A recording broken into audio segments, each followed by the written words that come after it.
হায় হায় হায় সর্বনাশ দিছে আমার চাকাটার পাঞ্চার করে। এই বদমাশ পোলাপান। আরে রে উত্তেজিত হবেন না আনোয়ার ভাই, কি হইছে? আপা চাকাটার পাঞ্চার করে দিছে দেন পেরাক দিয়া। আচ্ছা ঠিক আছে, বাচ্চারা তো একটু দুষ্টামি করবেই। আপনি যান দেখেন কোনো মেকার টেকার পান কিনা, গাড়িটা ঠিক করে নিয়ে আসেন। একা যাইতে পারবেন আপনি? সাবধানে যায় না পা। ঠিক আছে আপনি দ্রুত আসেন। এতক্ষণ তো লাগার কথা না, এতক্ষণ লাগার কথা বলতো। রাস্তাঘাটে আবার কোনো বিপদ আপদ হইলো না তো? এত আদেক খেদার কি আছে?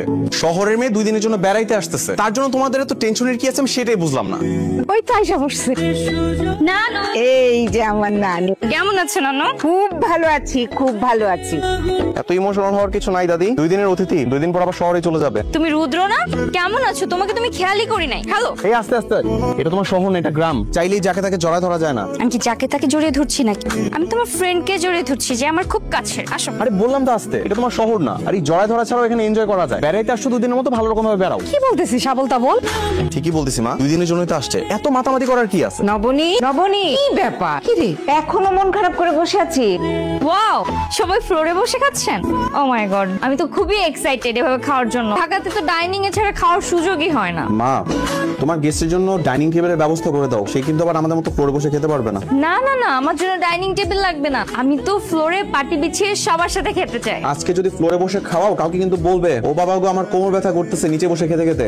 কি সমস্যা তোমার? আসার পর থেকে দেখছি তুমি আমার পিছে লেগে আছো, একটার পর একটা খোঁচা মারার কথা বলেই যাচ্ছ। হ্যাঁ আমি বুঝতে পারছি তোমার আমাকে সহ্য হচ্ছে না, ভালো লাগছে না, কিন্তু সবার সামনে এইভাবে বারবার তুমি আমাকে ইনসাল্ট করতে পারো না। ম্যাডাম কি এখনো আমার উপর রেগে আছে? তুমি এখানে কেন আসছো? তোমার সাথে তো আমি কথাই বলতে চাই না। কেন? কেন তুমি জানো না? আসার পর থেকে তুমি আমার সাথে খারাপ ব্যবহার করতেছো। খেতে গেছি সেখানে তুমি আমার সাথে কি ব্যবহারটা করছো? তুমি তো আমাকে সহ্যই করতে পারছো না। কে বলছে যে আমি তোমাকে সহ্য করতে পারতেছি না? তোমার ব্যবহার সবকিছু মুখে বলে দিতে হয় না, কিছু কিছু ব্যবহারও প্রকাশ পায়। আমি আসার পর থেকে তোমার ব্যবহার বাচন ভঙ্গি এমন আমার প্রতি, তুমি আমাকে বারবার অপমান করছো। খালি হাতে পায়ে লম্বা হইছো, এখন পর্যন্ত যে দাঁড়া রাখছি ছোটবেলার মতো করে আছে। তো থাকবে না? তোমার মতো চেঞ্জ হয়ে যাবো নাকি? আমি যেমন তেমনই আছি তেমনই থাকবো।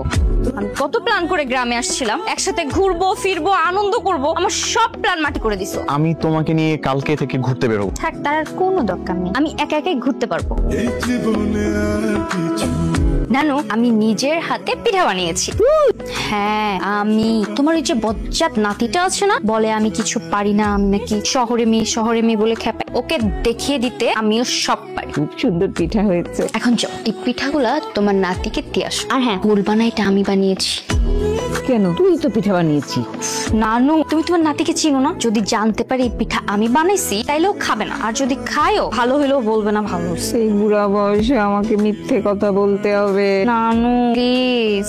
এই রুদ্র, এই নে পিঠা খা। বাপরে, মায়ের এত তাড়াতাড়ি পিঠা বানানো হয়ে গেল? তোর মা এই পিঠা বানায়নি, এই পিঠা নবনী বানিয়েছে।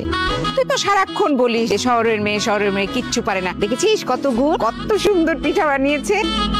ও নিজ হাতে আমার জন্য পিঠা বানাবে, বিষয়টাতে খটকা লাগতেছে। কিছু না কিছু একটা ঝামেলাতে এর মধ্যে নিশ্চয়ই আছে। মুখে দাও না একবার চান্দু, মুখে দাও, তাড়াতাড়ি দাও। তোমার চিল্লানি দেখার জন্য আমার আর ধৈর্য কুলাচ্ছে না। কিরে ঠাকুর ওদিকে কি দেখছিস? তাড়াতাড়ি খেয়ে নে না, ঠান্ডা হয়ে গেলে তো মজা লাগবে না। আমি ভাবতেছি কি যে এত কষ্ট করে আমার জন্য পিঠাটা বানাইছে, আমি তাকে একসাথে নিয়ে পিঠাটা খাই। এটা তো খুব বুদ্ধিমানের মতো কথা বলছিস। ঠিক আছে, দুজনে মিলে পিঠাটা খা। এই কই যাচ্ছ?